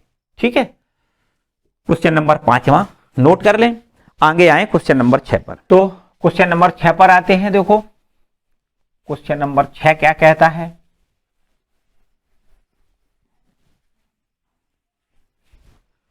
क्वेश्चन नंबर है आपका ये 6वां। ठीक है, क्या है देखो क्वेश्चन नंबर 6वां। क्वेश्चन नंबर 6वां है कि अगर कोई कोण ए और कोण बी दोनों कोण न्यून कोण हैं, कोण ए और कोण बी न्यून कोण हैं, जहां पर cos ए बराबर cos बी है, तो दिखाइए कि कोण ए बराबर कोण बी है। देखो ध्यान दें, यहां से हमें ऐसा प्रश्न कहता है कि ए और बी दोनों कोण न्यून कोण हैं तथा हमें यह दिया गया है कि cos ए बराबर cos बी, cos ए बराबर cos बी हमें दिया गया है। ठीक है, यहां पर देखो एक काम करते हैं, बड़े आराम से समझ में सारी बात आएगी कि यहां पर त्रिभुज बना लो आप।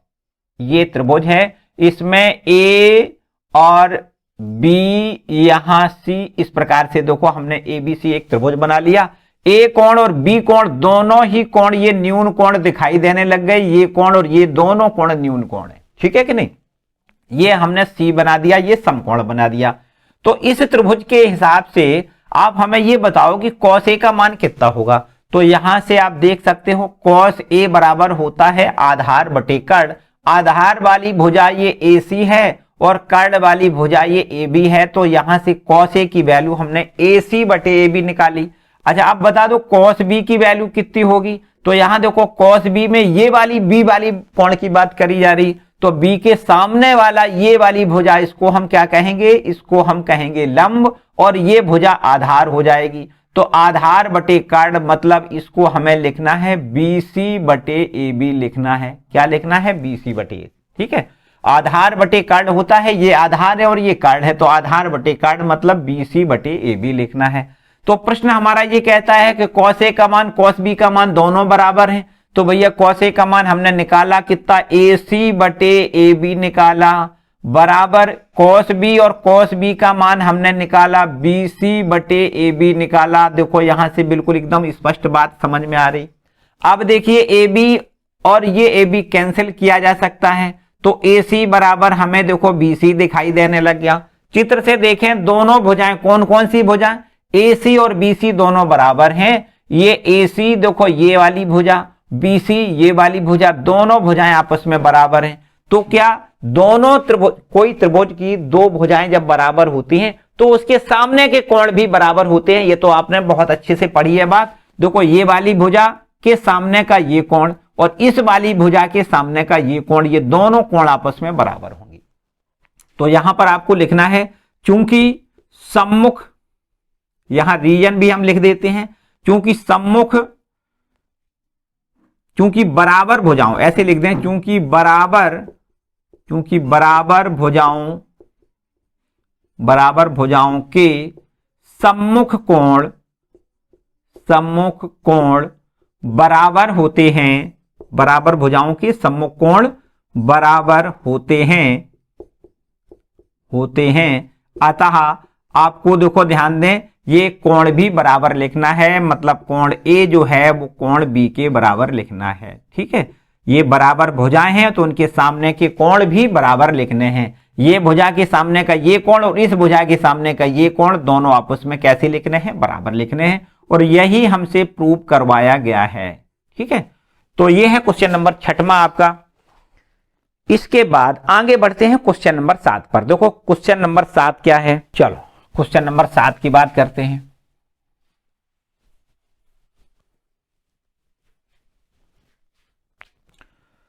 क्वेश्चन नंबर 7 में लिखा है, यदि कोट थीटा बराबर 7/8 है तो हमें 1 plus sine theta into 1 minus sine theta upon 1 plus cos theta into 1 minus cos theta का मान हमें ज्ञात करना है।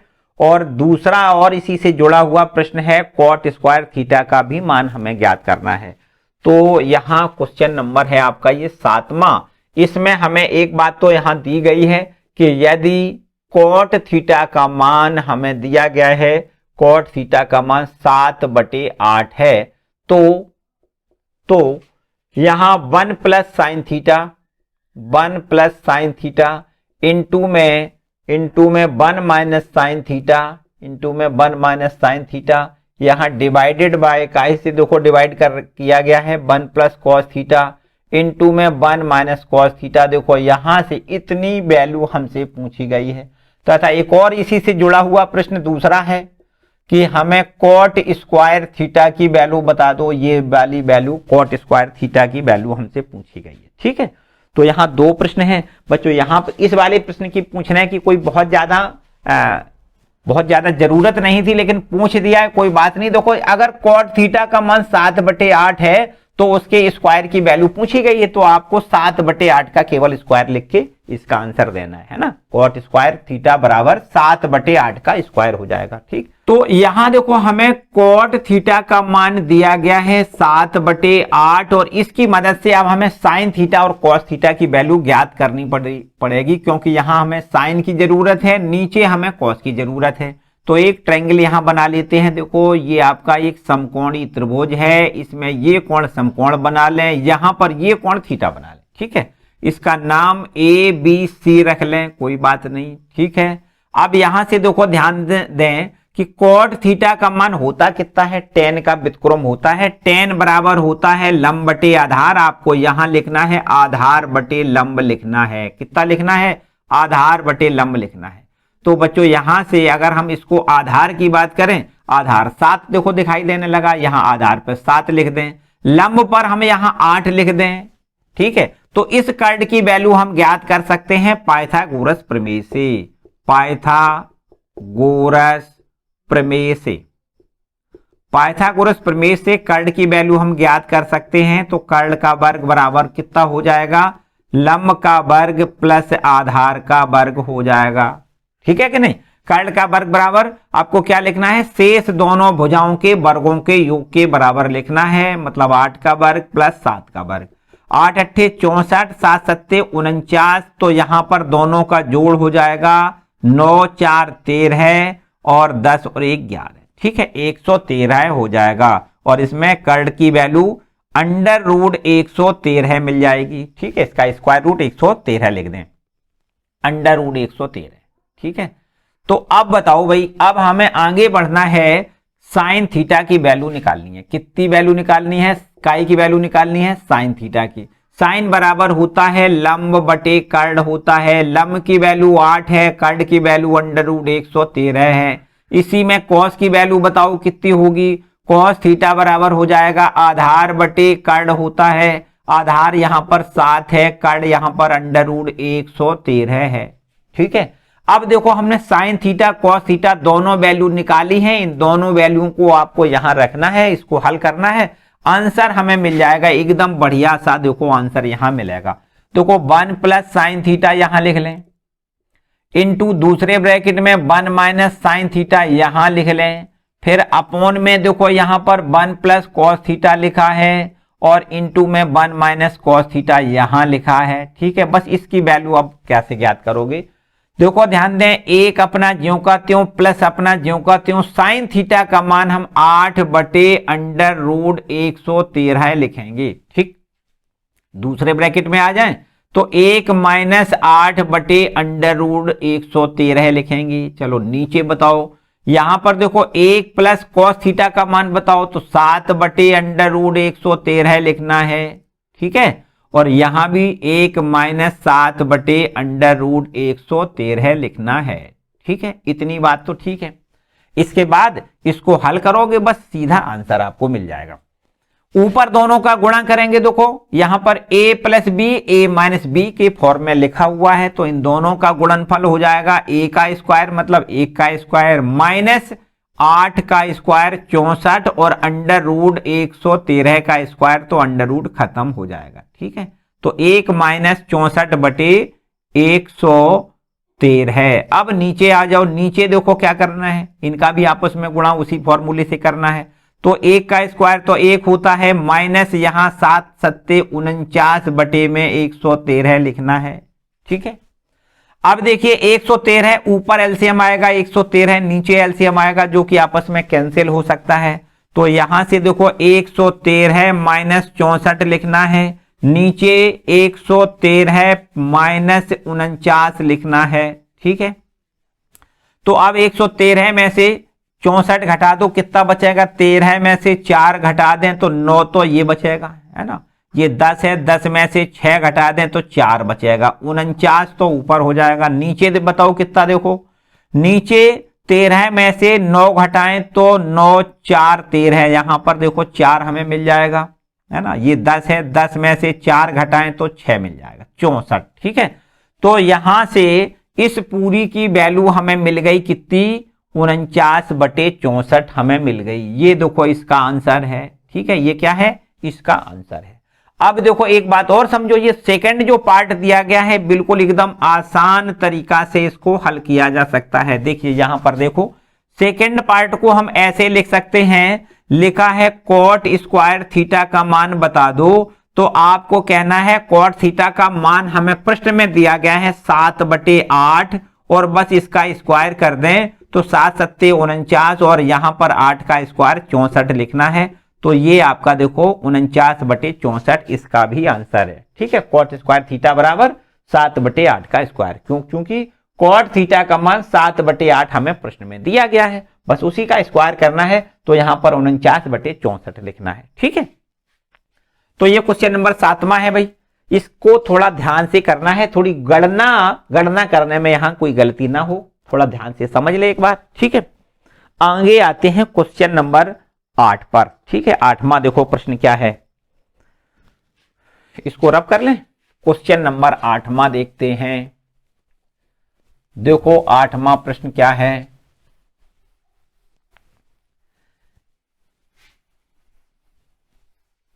देखिए 8वां प्रश्न आपका यह है कि यदि 3 cot a बराबर 4 दिया जाए तो जांच करिए कि 1 - tan square a upon 1 + tan square a बराबर cos square a minus sin square a है या नहीं, हमें जांच करके दिखाना है। देखो इसमें 9वें प्रश्न में हमसे प्रश्न कहता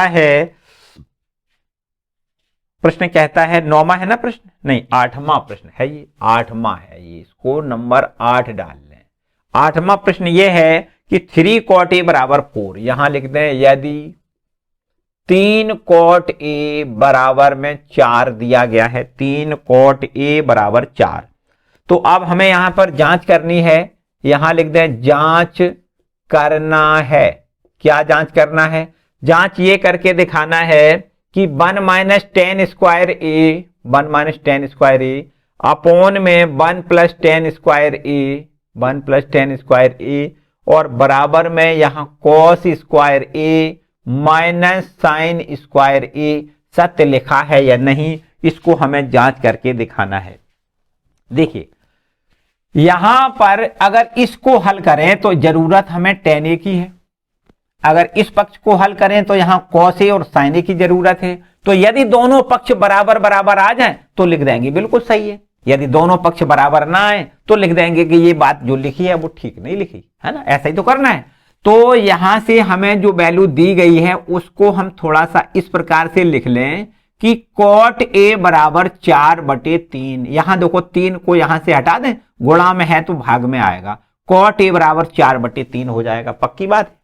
अब अगर cot a का मान इतना है बच्चों, तो आपको शायद बहुत बार अभी हम रिपीट इस बात को कर चुके हैं कि cot a का व्युत्क्रम tan a होता है, tan a बराबर 1/cot a लिखा जा सकता है। अब यहां पर देखो 1/cot a और cot a का मान 4/3 है, 3 ऊपर पहुंच जाएगा तो आपको 3/4 मिल जाएगा।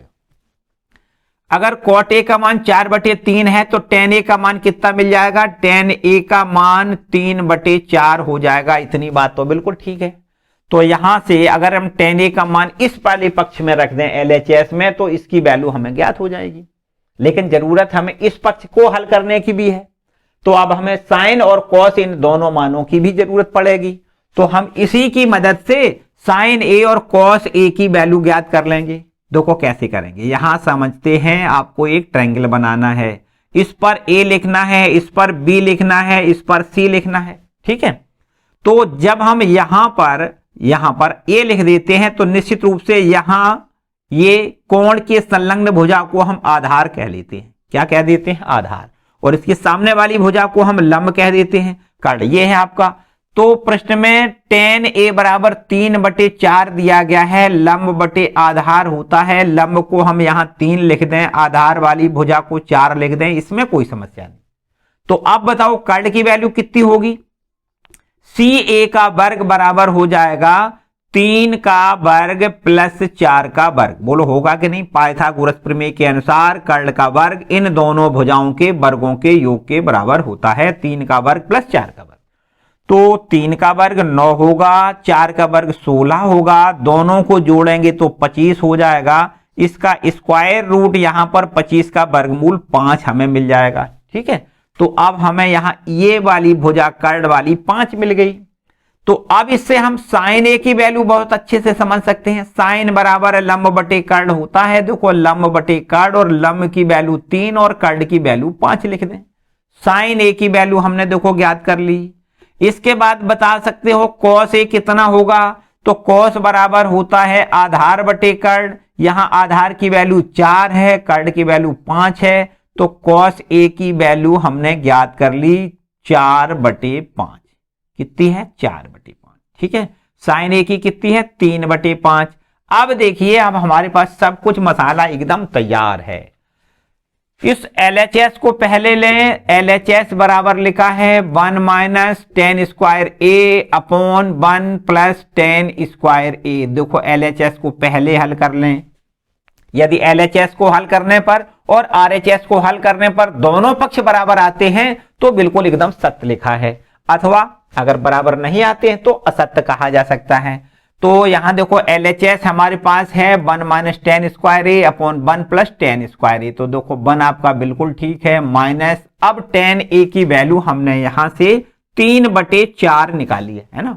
टेन ए बराबर 3/4, तो यहां पर हमें 3/4 रखना है, इसका स्क्वायर लिखना है, अपॉन में 1 प्लस 3/4 का स्क्वायर लिखना है। तो जहां हमने टेन ए लिखा था, जहां टेन ए था वहां हमने 3/4 लिख लिया। ठीक है, टेन ए का मान 3/4 है।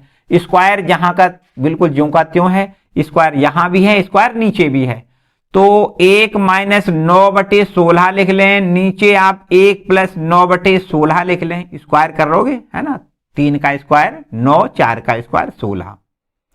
ऊपर आप देख सकते हो 16 एलसीएम है, नीचे भी 16 एलसीएम है, जो कि आपस में कट सकता है। एलसीएम लेने के बाद एलसीएम से एलसीएम काट दें तो ये हो जाएगा 16 माइनस 9 और नीचे हो जाएगा 16 प्लस 9।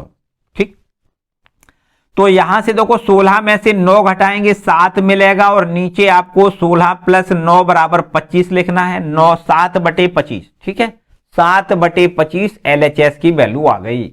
यदि RHS को हल करें तो 7/25 आता है, यदि तो बिल्कुल ठीक है, सही लिखा है, सत्य लिखा है। ठीक है, अब यहां से हम RHS की बात कर लें। RHS बराबर क्या है? ये है कॉस स्क्वायर ए माइनस साइन स्क्वायर ए है। ठीक है कि नहीं। कॉस ए की वैल्यू कितनी है? देखो ये लिखी है 4/5, तो आपको लिखना है 4/5 और इसका स्क्वायर लिखना है, फिर माइनस साइन ए, और साइन ए की वैल्यू है 3/5, यहां 3/5 का भी स्क्वायर लिखना है। ठीक, अब देखिए स्क्वायर करोगे तो 4 का स्क्वायर 16, यहां हो सकता ना दिखे भाई, तो यहां पर आ जाओ। तो यहां देखिए 4 का स्क्वायर 16 लिखना है और 5 का स्क्वायर 25 लिखना है, फिर माइनस यहां 3 का स्क्वायर 9 माइनस यहां 5 का स्क्वायर 25। ठीक है, 9/25 लिख लें। तो यहां पर देखो एलसीएम 25 आएगा, और ये 16 में से 9 घटा दें। 16 में से 9 घटाएं 7/25 में। ठीक है, 7/25 का मतलब सीधी बात है कि दोनों पक्ष बराबर हो गए। LHS बराबर हो गया RHS के, अतः जो लिखा है बिल्कुल एकदम सत्य लिखा है ना, एकदम सही लिखा है, सत्य है। ठीक है, जो हमें दिया गया है उसको पूरा अगर लिखना चाहो तो पूरा लिख के नीचे लिख दो सत्य है। क्या पूरा लिखना है? 1 माइनस टेन स्क्वायर ए अपॉन में 1 प्लस टेन स्क्वायर ए, और बराबर में कॉस स्क्वायर ए माइनस साइन स्क्वायर ए। बिल्कुल एकदम सत्य लिखा है, यहां पर आप लिख सकते हो। ठीक है, तो ये है आपके पास क्वेश्चन नंबर 8 में का हल। नोट कर लें इसको। इसके बाद देखो आगे आते हैं क्वेश्चन नंबर 9 पर। ठीक है, इसके बाद देखो क्वेश्चन नंबर 9वां क्या है। देखो 9वें प्रश्न की बात करने लगे कि 9वां प्रश्न क्या कहता है। देखो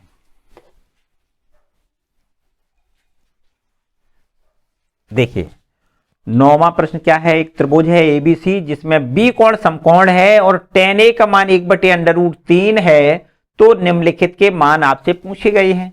यहां भी देखो बिल्कुल एकदम आसान बात है, 9वां प्रश्न है। इसमें यहां एक त्रिभुज बनाना है जिसको ABC नाम देना है, और इस ABC त्रिभुज का जो B कोण है उसको हमें समकोण लिखना है। ठीक है, A यहां B लिख लिया, यहां C लिख लिया। अब ठीक है, इसके बाद यहां पर tan A की वैल्यू यहां दी गई है। देखो tan A बराबर हमें दिया गया है 1/√3, ऐसा हमें दिया गया है। तो अब देखो पूछा क्या गया है, पहले नंबर यहां पर लिख लें। जो पहली बात पूछी गई है वो है sin A cos C, फिर इसके बाद प्लस और यहां cos A sin C, इसकी वैल्यू देखो हमें ज्ञात करनी है, sin C। ठीक है, ये हम पहले वाले पॉइंट को पहले नोट कर लें, और इसके बाद फिर दूसरा वाला जो पॉइंट है उसको बाद में, उसकी वैल्यू बाद में ज्ञात कर लेंगे। पहले देखो इसकी बात करें। अगर tan A की वैल्यू 1/√3 है तो आप यहां tan बराबर जानते हैं लंब बटे आधार होता है। लंब पर आपको 1 लिखना है। देखो ध्यान दें, कोण ये है, इस कोण की जो सामने वाली भुजा होगी, ये वाली भुजा, उसको लंब कहा जाएगा, ये 1 है। और ये जो आपका कोण के संलग्न भुजा होती है उसको आधार कहते हैं, ये आपका √3 है। ठीक है, तो आप पाइथागोरस प्रमेय के अनुसार यहां से इस कर्ल की वैल्यू निकाल सकते हैं। तो यहां हमें ऐसे लिखना पड़ेगा, कर्ल का वर्ग बराबर लंब है 1 तो 1 का स्क्वायर और आधार है √3, तो यहां हमें आधार का स्क्वायर मतलब √3 का स्क्वायर लिखना है। 1 का स्क्वायर 1, √3 का स्क्वायर 3, तो इन दोनों का योग 4 लिख लें, और CA बराबर यहां 4 का वर्गमूल हम 2 लिख लें, CA बराबर 2। ठीक है, देखो ये इसकी वैल्यू हम यहां 2 लिखेंगे, CA की वैल्यू कितनी लिखेंगे, 2। अब आगे की बात देखो, यहां इसकी वैल्यू हमें ज्ञात करनी है। तो अब sin A की वैल्यू लिख दें, cos C की वैल्यू लिख दें, cos A की वैल्यू लिख दें, sin C की वैल्यू लिख लें, और इनको कैलकुलेट कर लें, आंसर आ जाएगा। तो अब बता दो बच्चों sin A की वैल्यू कितनी होगी। sin देखो A की बात करी जा रही है, तो A के सामने ये लंब है और ये कर्ल है, लंब बटे कर्ल होता है। sin A बराबर 1/2 हो जाएगा। देखो ध्यान दें, sin A बराबर कितना हो जाएगा, लंब बटे कर्ल, लंब ये है, कर्ल ये है। इसकी बात इतनी तो ये हो गई। अब बता दो cos C की वैल्यू कितनी है। cos C में देखो ये वाला C वाला कोण है, तो इसके सामने की ये भुजा लंब है, ये लंब है और ये आधार है। इसमें होता है आधार बटे कर्ल, तो आधार पर भी 1 है और देखो कर्ल पर आपका 2 है, इसको हमें 1/2 लिखना है। फिर प्लस का निशान लगा दो। यहां देखो cos A में देखो ये वाला कोण है, तो ये कोण है, इसका मतलब यही आधार हो जाएगा, है ना। आधार बटे कर्ल लिखना है ना। आधार का मतलब √3 लिखना है, कर्ल का मतलब 2 लिखना है। इसके बाद sin C में देखो ये वाले C वाला कोण है, तो C वाला कोण है, तो इसका मतलब कोण के संलग्न भुजा ये है, इसी को आधार माना जाएगा। ठीक है, अगर ये आधार है तो आधार के सामने देखो, अगर ये आधार तो ये कोण के सामने वाली भुजा को लंब कहते हैं, ये लंब बटे कर्ल होता है। साइन बराबर क्या होता है, लंब बटे कर्ल। लंब वाली भुजा है ये √3 और कर्ल वाली भुजा है 2। ठीक, इसके बाद देखो बस इनको हल करने से हमें सीधी इस पूरी की वैल्यू मिल जाएगी।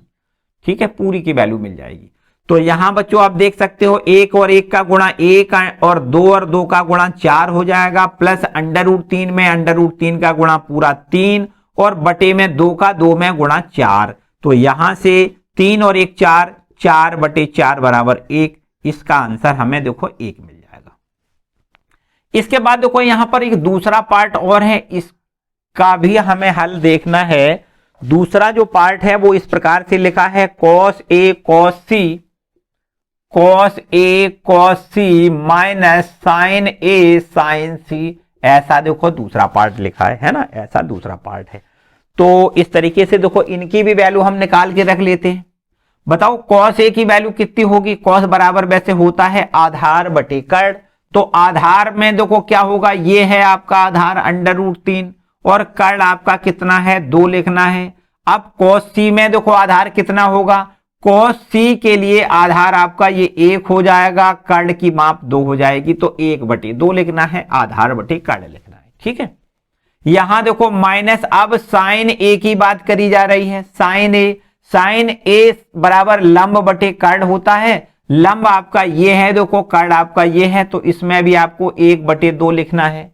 इसके बाद साइन सी, साइन सी में देखो ये वाला ये कोण है, तो इस वाले कोण के सामने वाली भुजा लंब होगी, तो ये लंब बटे कर्ण लिखना है। लंब है √3 और कर्ण आपका 2 है। ठीक, इस प्रकार से देखो इसकी वैल्यू √3 बटे यहां 4 लिख लें, फिर माइनस यहां देखो √3 और बटे में यहां 4 लिख लें। दोनों का अंतर यहां पर देखो हमें 0 मिलेगा। ठीक है, √3 बटे 4 माइनस √3 बटे 4, तो इसका हमें आंसर कितना मिलेगा? 0 मिलेगा। ठीक है, तो इस तरीके से ये क्वेश्चन नंबर 9वां, इसको भी नोट कर लें। अब आते हैं क्वेश्चन नंबर 10 में पर, देखो है ना, क्वेश्चन नंबर 10 नोट कर लें जल्दी से। क्वेश्चन नंबर 10 देखो क्या कहता है।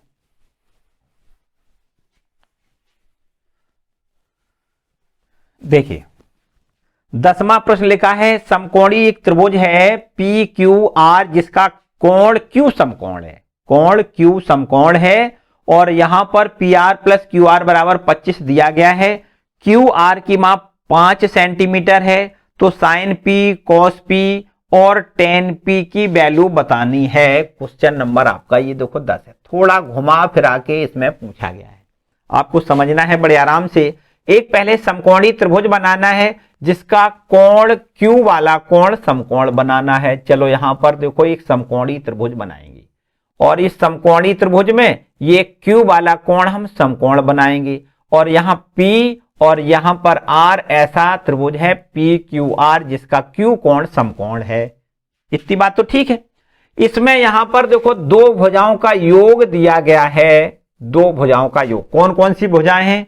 ये है आपकी PR प्लस QR, इन दोनों भुजाओं का योग 25 हमें दिया गया है, तथा इसमें से PQ भुजा जो है उसकी माप 5 सेंटीमीटर दी गई है। तो हमसे पूछा गया है साइन P का मान बताओ, हमसे पूछा गया है cos P का मान बताओ, और हमसे पूछा गया है tan P का मान बताओ। देखो यहां से 3 प्रश्न पूछे गए। ठीक है, अब देखो बहुत आसान बात है, यहां पर हम sign P, cos P, tan P तीनों की वैल्यू तो ज्ञात कर सकते हैं, लेकिन तीनों भुजाएं हमें पता जरूर होनी चाहिए, तभी हम कर सकते हैं, ये भी बात पता है। तो यहां पर देखो कौन कौन सी दो भुजाओं का योग दिया गया है। PR, देखो ध्यान दें, P ये है, R ये, मतलब कर्ण PR हो गया। QR कहां है? देखो ध्यान दें, QR ये वाली भुजा, मतलब इन दोनों भुजाओं का योगफल हमें 25 दिया गया है। PQ कहां है? ये वाली भुजा, ये वाली भुजा केवल 5 दी गई है, इन दोनों भुजाओं का योगफल 25 दिया गया है। ठीक है, देखो यहां पर हम समझा दें आपको। अब इस समकोणी त्रिभुज की बात करें, PQR में इस त्रिभुज में हम पाइथागोरस प्रमेय लगा दें, पाइथागोरस प्रमेय से, पाइथागोरस प्रमेय से क्या होता है? पाइथागोरस प्रमेय कर्ण का वर्ग शेष दो भुजाओं के वर्गों के योग के बराबर होता है। कर्ण क्या है आपका? PR है, तो आपको लिखना है PR का स्क्वायर बराबर PQ का स्क्वायर प्लस QR का स्क्वायर। देखो ध्यान दें, इस कर्ण का स्क्वायर बराबर होता है आधार का स्क्वायर और लंब का स्क्वायर, है ना, इनके वर्गों का योगफल होता है कर्ण का स्क्वायर। तो यहां से देखिए इसको हम थोड़ा अगर इस प्रकार लिख दें कि PR स्क्वायर बराबर, यहां देखो PQ की वैल्यू हमें 5 दी गई है, तो 5 का स्क्वायर लिख दें, प्लस QR स्क्वायर, ये जो का त्यों। ठीक है, इसको अगर इधर ले आए तो ये माइनस का हो जाएगा, PR स्क्वायर माइनस में QR स्क्वायर, और बराबर में यहां 5 का स्क्वायर 25 लिख लें। अब यहां देखो इसके अगर हम गुणनखंड कर दें तो यहां हम ऐसा लिख सकते हैं कि PR प्लस QR इंटू दूसरे ब्रैकेट में PR माइनस QR लिख सकते हैं, और बराबर में यहां 25 ज्यों का त्यों। अब PR प्लस QR बराबर 25 दिया गया है, तो PR प्लस QR को यहां पर हम 25 लिख लें, इंटू में ये PR माइनस QR, और बराबर में यहां 25 लिख दें। तो यहां से देखो गुणा में है 25, इधर ले जाओगे भाग में हो जाएगा, 25/25 मतलब 1 हो जाएगा। P R minus Q R बराबर में 1 मिल जाएगा। चलो इस पर एक नंबर डाल लेते हैं, कोई एक नंबर, ठीक है, एक नंबर डाल लें। अब देखो एक और आगे देखो हमें तो तीनों भुजाएं ज्ञात करनी है, ये वाली अलग और एक तो ये भुजा हमें दी गई है। तो इन दोनों भुजाओं का देखो हमें योगफल पता है, इन दोनों भुजाओं का योगफल 25 पता है, इन दोनों भुजाओं का अंतर हमें 1 पता है। तो इन दोनों भुजाओं की मदद से, इन दोनों समीकरणों की मदद से हम दोनों भुजाएं ज्ञात कर सकते हैं। इस पर हम 1 नंबर डालेंगे और इस वाले को चलो दूसरा नंबर डाल देते हैं। यहां हम समीकरण 1 और 2 दोनों समीकरण लिख लें और दोनों समीकरणों को आपस में जोड़ दें समीकरण 1 प्लस 2 से। यहां से देखिए हम लिख लेते हैं P R plus Q R और ये बराबर में हमें 25 दिया गया है, ये पहला समीकरण है। जबकि P R minus Q R बराबर 1 ये आपको दूसरा समीकरण यहां दिया गया है, ठीक है। इन दोनों को हम हल करेंगे, देखो जोड़ दें, क्या कर दें, जोड़ दें। जोड़ने से देखो प्लस का क्यू आर है, ये माइनस का क्यू आर कैंसिल हो जाएगा। पी आर और पी आर का योग कितना होगा, 2 इंटू पी आर और बराबर में यहां 25 और 1 26 हो जाएगा। तो पी आर बराबर 2 से अगर डिवाइड करेंगे 26 को, यहां हमें 13 मिल जाएगा। देखो एक भुजा तो हमने पी आर बराबर 13 निकाली। पी आर का मतलब क्या है, ये वाली भुजा कर्ण है जो कि 13 है, ठीक है। अब ये वाली भुजा और ज्ञात करनी है, तो इसके लिए क्या करेंगे, देखो हम समीकरण नंबर 1 की मदद से इस वैल्यू को ज्ञात कर सकते हैं। यहां देखो ये पी आर लिखा है, इसको हम 13 लिख दें, प्लस क्यू आर ये वाली भुजा हमें ज्ञात करनी है और बराबर में यहां देखो 25 दिया गया है। तो क्यू आर बराबर 25 माइनस 13, 25 में से 13 घटाएंगे तो क्यू आर बराबर यहां से देखो 12 मिल जाएगा। अब ये दूसरी एक और भुजा हमें 12 मिल गई, ये 12 मिल गई। अब देखो बिल्कुल एकदम स्पष्ट तीनों भुजाएं हमने ज्ञात कर ली। तो अब जब तीनों भुजाएं ज्ञात कर ली तो सभी निष्पत्तियां हम ज्ञात कर सकते हैं। हमसे पूछा गया है साइन पी का मान बताओ। साइन बराबर लंब बटे कर्ण होता है और लंब की वैल्यू यहां पर देखो कितनी है, 12, कर्ण की वैल्यू कितनी है, 13। तो यहां देखो साइन पी की वैल्यू हमने निकाल ली, ठीक। इसके बाद यहां पर हमसे कॉस पी की वैल्यू पूछी गई है। कॉस बराबर होता है आधार बटे कर्ण। यहां आपसे देखो आधार क्या कह रहा है प्रश्न, आधार है आपका 5 और कर्ण आपका है 13, तो ये कॉस पी की वैल्यू हो गई 5 बटे 13। और इसके बाद एक वैल्यू और यहां देखो tan पी की निकालनी है। tan बराबर होता है लंब बटे आधार।